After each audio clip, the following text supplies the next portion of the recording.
So you plan on getting in the best shape of your life? Best shape of my life at 52. What's going on, guys? My name is Jake and this is your Body Comp Prescription. Hope you're all having a great day. In today's video, we're going to be breaking down parts 2 and 3 of Will Smith's Best Shape of My Life. So let's hop right into it. Will didn't turn up for the session today. It always bums me out when we miss a session. Yeah, consistency is key, so it would be great to have him here. But he's not.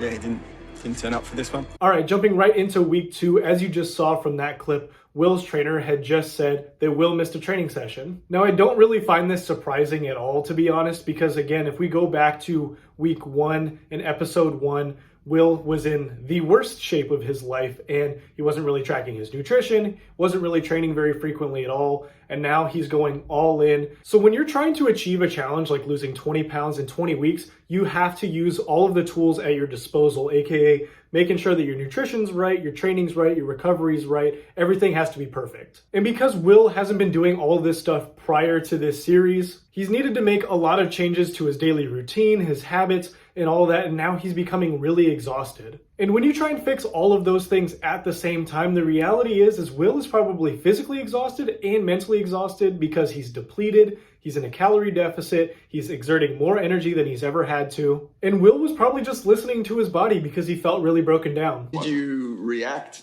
to it in terms of the amount of food that you ate this week? Boiled eggs, raw vegetables. That's it. The whole day? The whole day. And I was doing like 14 hours of fast.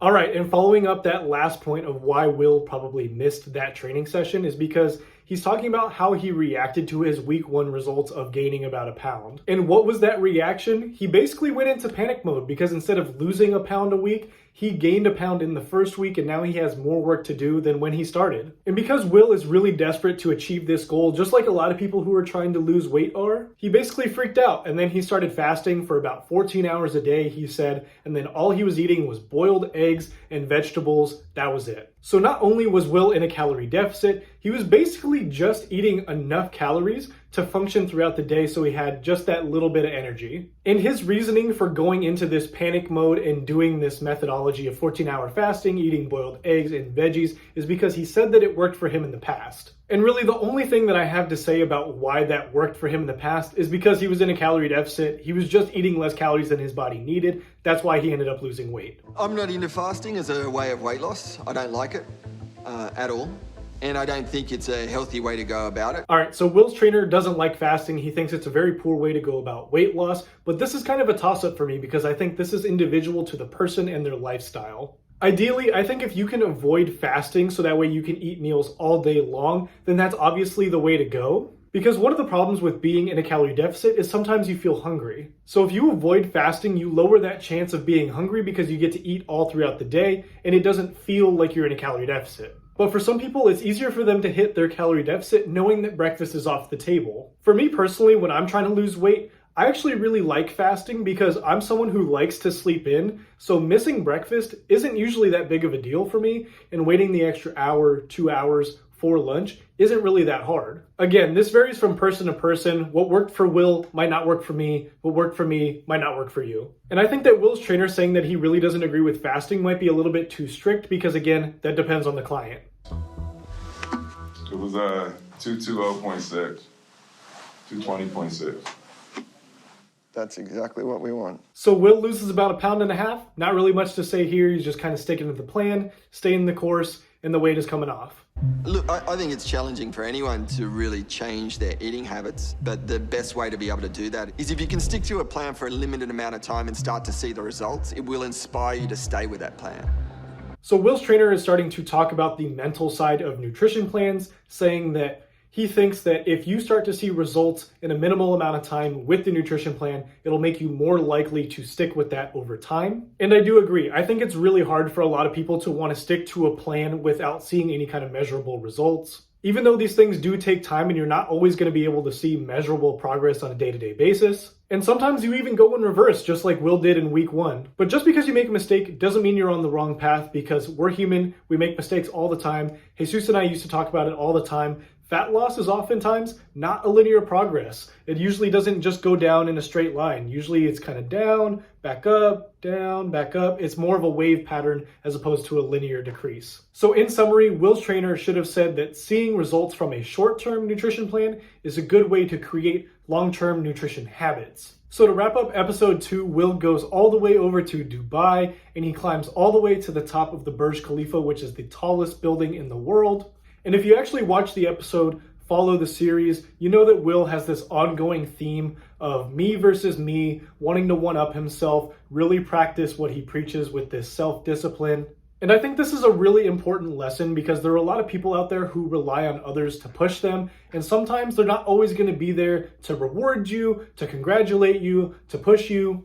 And there's nothing wrong with getting help from other people, but at the end of the day, you're ultimately going to be the one that needs to do the work, get the challenge done, overcome all of the obstacles, and a lot of times that's going to be by yourself when no one else is watching. I really admire that work ethic. Now I know he's got a camera crew following him around all the time, so that's an extra level of accountability, but it's still impressive nonetheless. But that's it for episode 2. Let's go hop into episode 3. It feels like Will's really feeling his days lately. 3, 2, 1, time! Doesn't ever seem to sit down. In the gym, there's a very fine line between overtraining and working hard to try and get better. Right now, Will is overtraining. Overtraining, for those of you that don't know, essentially means you're doing more work than your body can recover from. Overtraining oftentimes leads to severe body fatigue and a lot of times injury as well.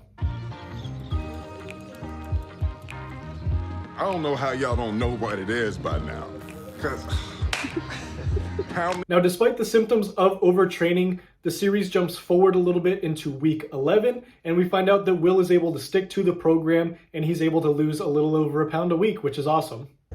I just feel like human beings excel more easily and more effectively in groups. Working in groups, training in groups, a lot of times some of our best work comes when we work with other people. Now, I'm not a big fan of constantly training in groups because I feel like that makes the person reliant on other people. If someone else doesn't show up, that makes you not want to show up, vice versa. And if you're in a group, that means you probably have more than one partner, which means there's a lot more variability in skill, experience, goals, strength, endurance, and a lot of other physical attributes that don't necessarily line up from person to person. And when you have a group of people with varying skill levels and physical abilities, especially since we're talking about fitness and training in particular, you can't all advance at the same pace. What I do like about training in groups, however, is that it's a really good way to mix things up, especially in the gym. It's a really good way to push yourself.